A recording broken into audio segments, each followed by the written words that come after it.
Hello, everybody. Welcome to another edition. Tyler has arrived. Yes, Sean. I have. Thank you, everybody. Late from work, if you can't tell. Very sweaty where I work. So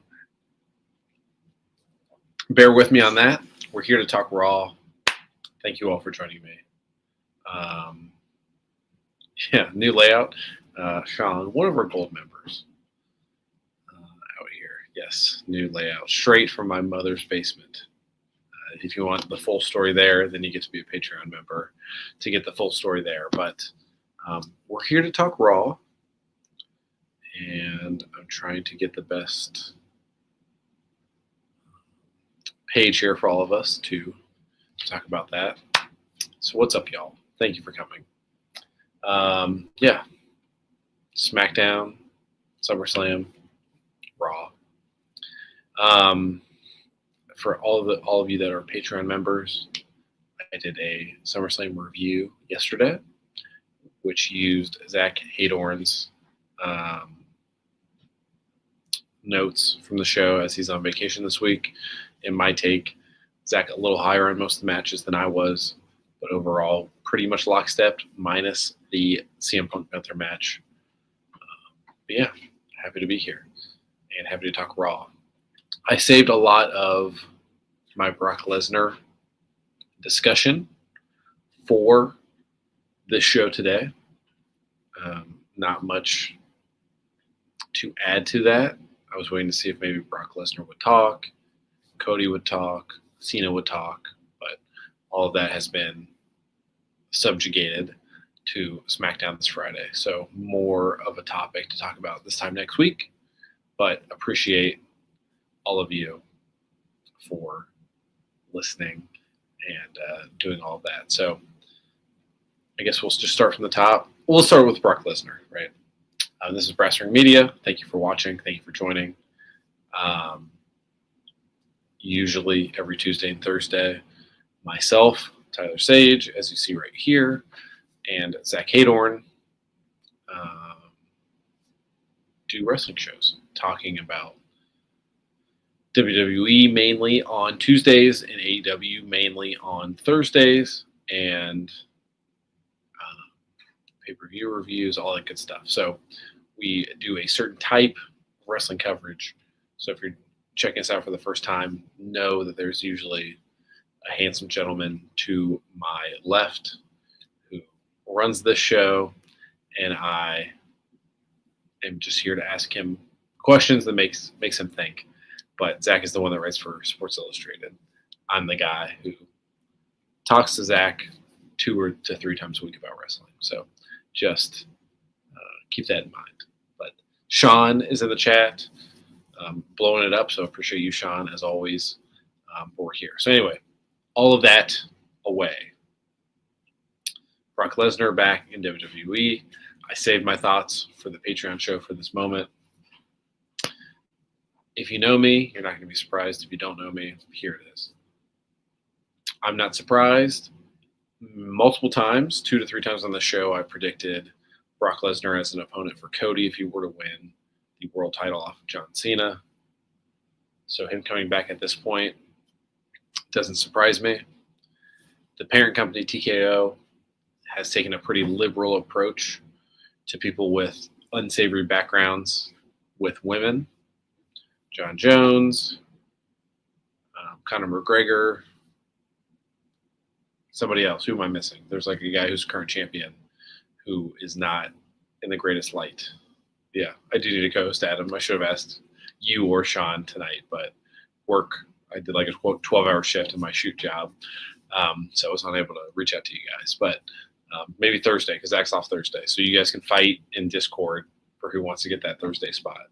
But I was ready. I know. Adam's in the chat. He was ready. That's why I started late. I just got home. I'm sweating my britches. So appreciate you guys joining Adam and Sean, our gold members here of Brass Ring Media. Anyway, TKO, the parent company, does not strike me as a company that cares too much about this from a optics standpoint. That much is clear. more about butts and seats, dollars and cents, as opposed to doing what's right. So that's my take on this, based on the reaction from the crowd of Brock Lesnar. It seems like, would I do this? No. Would I also run a wrestling company? No. So does this get you big matches down the line? Does this get you a match with Cena, with Cody, with CM Punk, with Jey Uso, with Roman Reigns for the 900th time? Probably so. Is this something that's going to be going on strong post WrestleMania? We'll see. But I do think Brock Lesnar is a important figure in the company, for good or for bad, for the foreseeable future. So that being said, I looked at Wade Keller's PW Torch review of the show, and look at where they were at the Barclays Center. There's about 8,600 tickets sold for a venue that does 19,000 for concerts. WWE a year ago would have done 14 or 15,000 people in that arena. This is the post SummerSlam show. So you think you have a lot of people who spend a lot of money on SummerSlam who got the 4-day package. So not like a great sign on the creative of the company when that is the case, when you're doing almost 9,000, which is still, again, dwarfing AEW. But it tells you like where the business is and maybe what this is for WWE as like a break glass in case of emergency for Brock Lesnar. So that's kind of where I am on this. But, for the general audience, for TKO, I don't think many people care. I think it's more for people like us to be like, he's a bad guy. As Sean says here in the chat, not sure how much of the Brock stuff is true, but don't like his character or matches anymore. They're all the same. So that's a valid point. Adam Kidd, I would agree with morally. He shouldn't be back. So Josh in the chat, hi Josh, thank you for coming, says there are multiple reasons not to bring Brock back. Yeah, I mean, it's all of that, right? There's, what are you getting? You're getting a 10-minute match with a bunch of F5s. We just retired Goldberg for a reason for this to not do that. The whole John Cena run is, get these lights out of the view here. The whole John Cena run has been like the greatest hits of not great hits, right? I mean, Brock coming back, taking out Cena very quickly at SummerSlam, 2014? Let me know if I'm wrong on that. Is an iconic match, but like not an iconic rivalry between Cena and Brock Lesnar.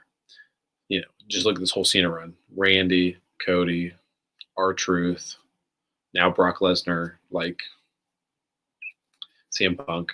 Like, we're just replaying the hits that were not hits, that were like the worst era of this company. So for that reason alone, it's a thumbs down for me, let alone all the negativity that comes around. Brock Lesnar tied to Vince McMahon. I made the report of Vince McMahon getting in this like really bad car accident the same time that Hulk Hogan died. Like the apropos moment that could have been if it would have gone worse for Vince in his Bentley. So all of it just like stinks of bad old WWE to me. So yeah, and as Adam says, the problem is they haven't built any new male stars for Cena to work with. Certainly, like the fact that Cena has been gone essentially, besides spots here and there, since 2020. The Firefly Funhouse match, a couple matches here and there, and then nobody else has popped up to be a reasonable worker with him. And as Adam says, these are the two names I was going to say. Gunther and Braun are the two characters that have been built up. One is a legacy act, and one is a guy who was made on the European Indies.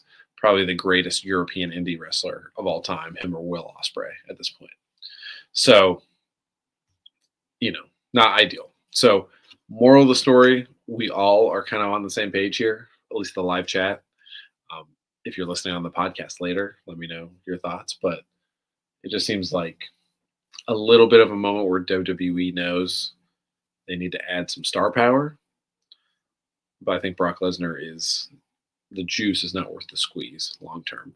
Character standpoint, match standpoint, and then everything around him and what that means for your company. Like, this is where if you're Ariel Hawani, are you happy carrying the water for this company that you don't work for? Because now you have to talk to like Brock Lesnar on your show and like do a kayfabe interview with him. If you're Pat McAfee and you got to like carry the water for TKO and do this, like, you know, it just makes me sigh, as you just heard, thinking about. So that's my thoughts on that. It seems like, WWE is in its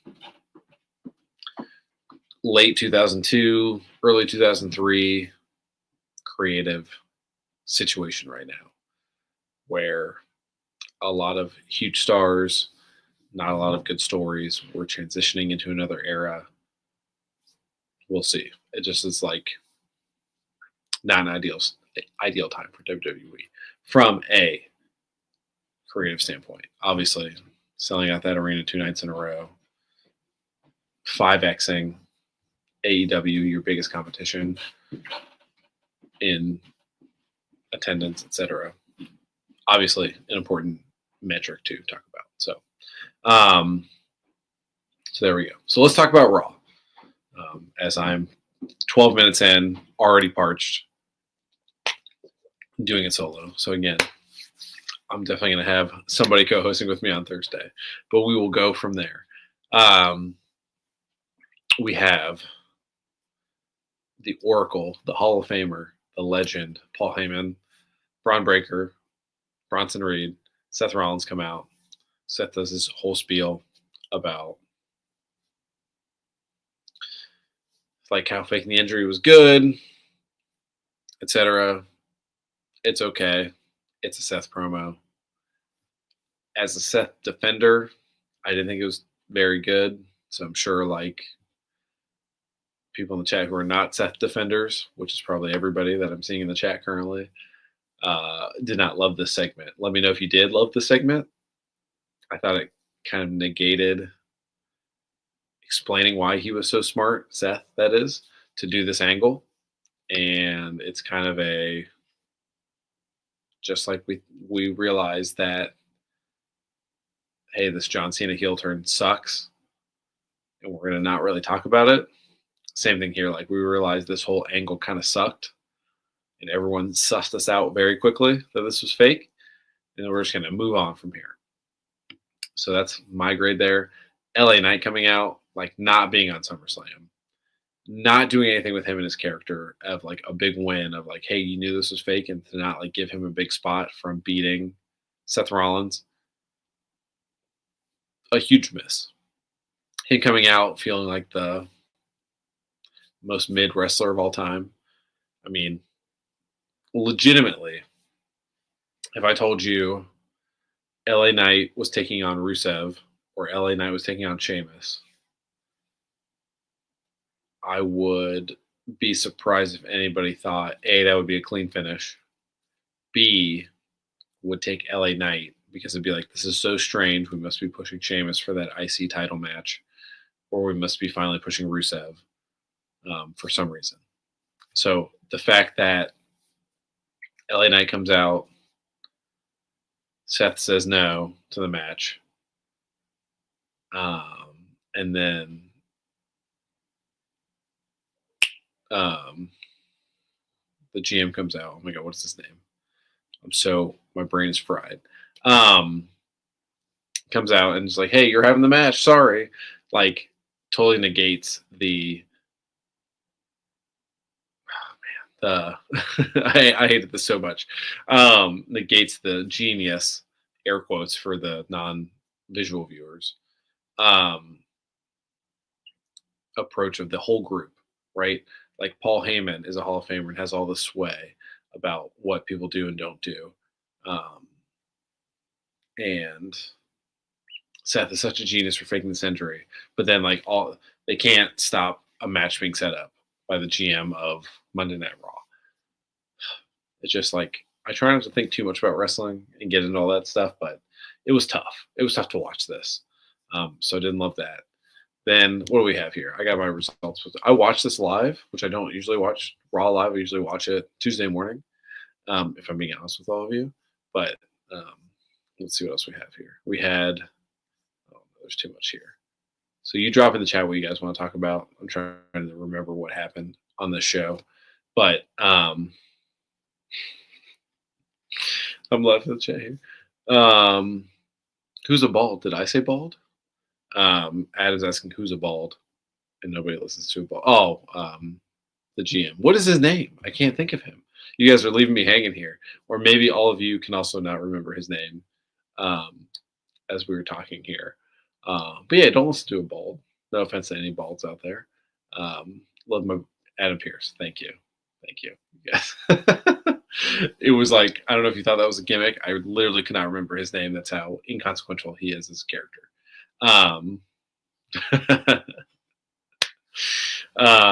Yeah, you guys are funny in the chat. But yeah, we had that. We had Rusev Sheamus, obviously setting up for a best of 7 series. Did not care much about that. I am blanking on this entire show right in front of me. So bear with me, guys. I'm going to pull up a results thing. This is why Zach co-hosts the show, or hosts the show, because it's not good. It's not good when your boy does that. We had, here we go.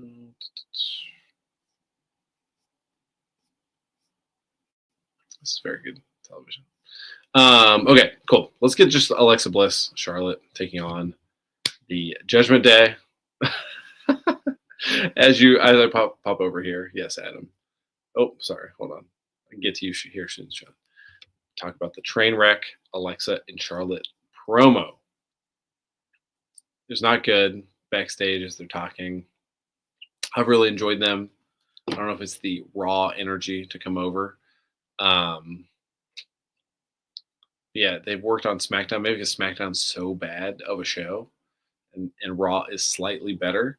But this being on here was tough. It was kind of like a will they, won't they, but like written in the form of a soap opera.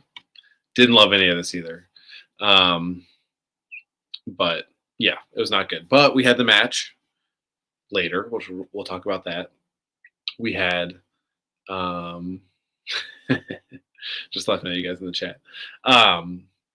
We had Alexa and Charlotte taking on Roxanne and Raquel. I thought the action was pretty good. Match of the night. I mean, I do think LA Knight stepped up in the main event. So one of the two there. But yeah, it was a fine match. And you have Charlotte and Alexa winning, sort of negating the Judgment Day.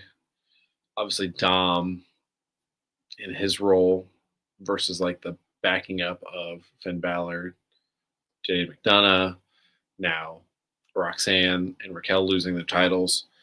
It makes you think that Liv is coming back fairly soon to do that like Dom Liv combo face turn, or the super duper Liv face turn to take it. Like it feels like, for me, I don't know about you guys, but it feels like Naomi winning at SummerSlam, her pretty bad promo on Raw. It feels like it's waiting for Liv to come back and like save everybody. Have Liv be the super over babyface champion. You have maybe Io and Rhea in a tag team taking on this team, etc. So that all feels like it's pretty good. But in the moment tonight, didn't love really any of this. And it was what it was. Sean with a very interesting chat. Liv should be back soon. Liv needs to stay heel in my mind. Very interesting. Like, I mean, it'd be hard to have Rhea as a heel, but that's her best role. I know she's like the most over babyface in the company, but I don't know. I wouldn't love that personally. I think Liv just getting cheered, getting over would be the way to go. So we've got then next the men's Intercontinental Championship match. We've got Dom taking on Dragon Lee, which you will not blame me if I forgot that this happened without a script in front of me. But yeah, I mean, I don't know, not much to say. You have Dom taking on a guy who Dragon Lee, again, another luchador coming in who the grass is not always greener.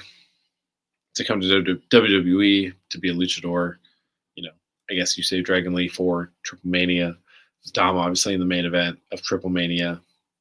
So, um, yeah, just like an interesting use, both guys in the main event of said AAA event, Triple Mania, on WWE's YouTube page. So this is a way to promote that match, help you jazz to see what happens there. We'll see. Does WWE treat AAA like AEW treats Ring of Honor?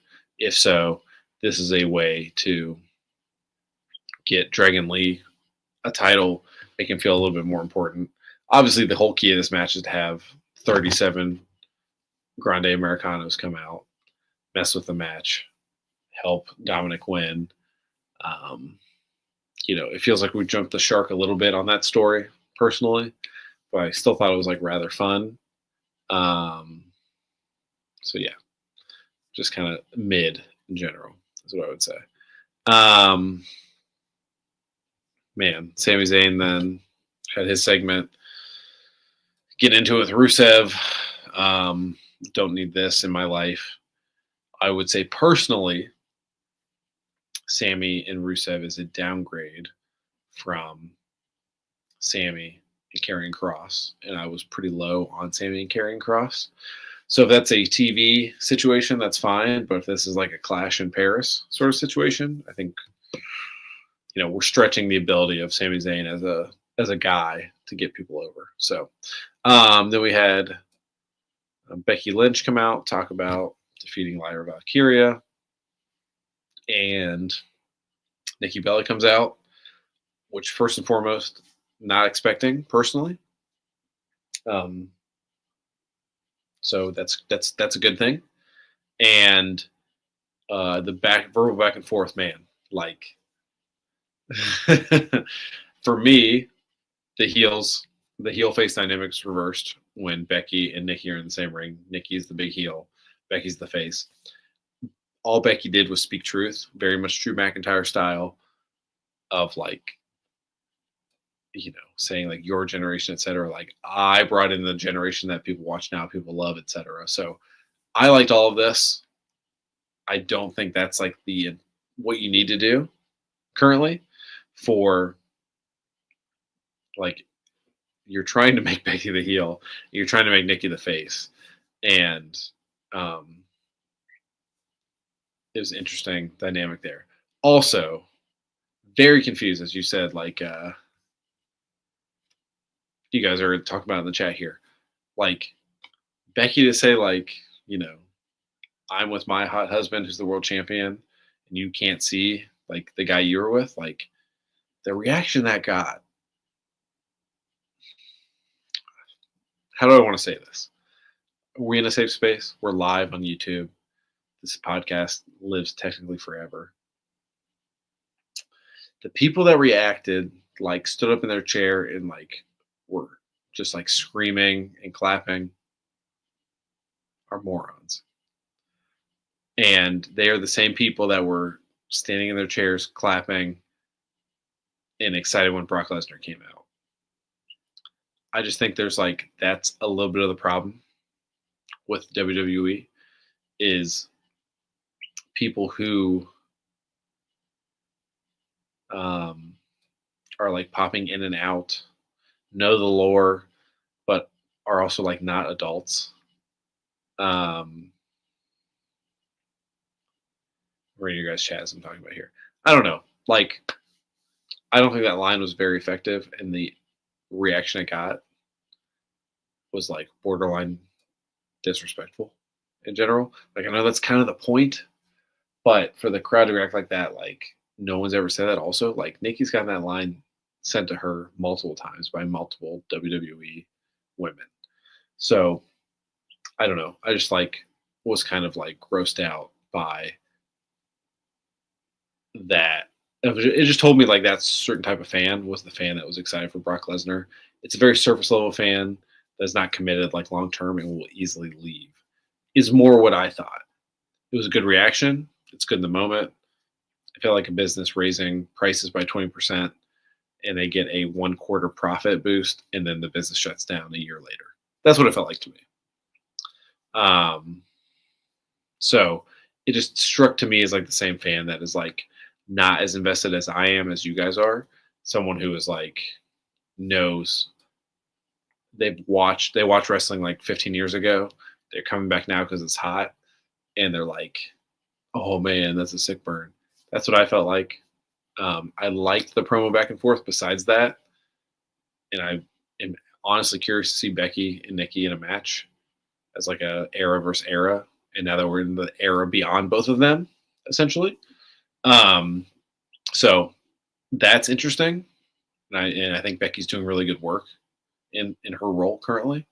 But I don't know. That was like crazy to me, that reaction. So I don't know. But what else do we have after that? We had Naomi and Io Sky being announced for next week. What else? And then we had Seth. We had Seth taking on LA Knight. Didn't love this, believe it or not. Didn't love the opening segment. Didn't love the closing segment. A fine match. Both guys, like LA Knight, came to work, did a good job doing some, moves off the top rope, etc. Seth looks great. No surprise there. But, yeah, it's all about the end, man. Like, Punk coming out, causing a DQ. Like, in kayfabe, what does that do for you? Like, don't you want to screw over Seth and have him lose? Not just go out and punch him. Why not go out and punch him? You're in the building. Go out and punch him in the opening segment. Why give him the first 15 minutes in kayfabe? Why give him the first 15 minutes to talk and gloat about how smart he is compared to you and how stupid you are? To then give him a DQ victory and protect him from losing his title. It's just like, obviously the meta, I understand. You're trying to set up matches for a while here, but if WWE didn't do this 2 times, 3 times a week, it's one thing. But when it's like, like LA Knight and Seth Rollins should just beat LA Knight. It's just like, that's what it is. Like, what are we doing? Beat LA Knight, have CM Punk come out, get his comeuppance, set up that match. End of story. Do a trilogy with those 2 again. You've done 75 trilogies with them. Do another one. You don't need to, like, get this thing where LA Knight gets another match. Or, like, CM Punk and LA Knight have a match because Seth is not working. That's just, like, it's tough. And I didn't love it. And it was a sour taste in my mouth, if you can't tell, at the end of the night. It's a bad use of CM Punk if you're a CM Punk fan. If you're a CM Punk fan, you hated Saturday. I would assume you would hate what happened here. I'm not a CM Punk fan. I liked Saturday night. I did not like this. So it is what it is. My voice is gone. That's how I felt about Raw. I appreciate all of you immensely for hanging out with me tonight. I will see you all Thursday. Adam, I will send you the link to do that. But until then, I will see you guys all later. Thank you.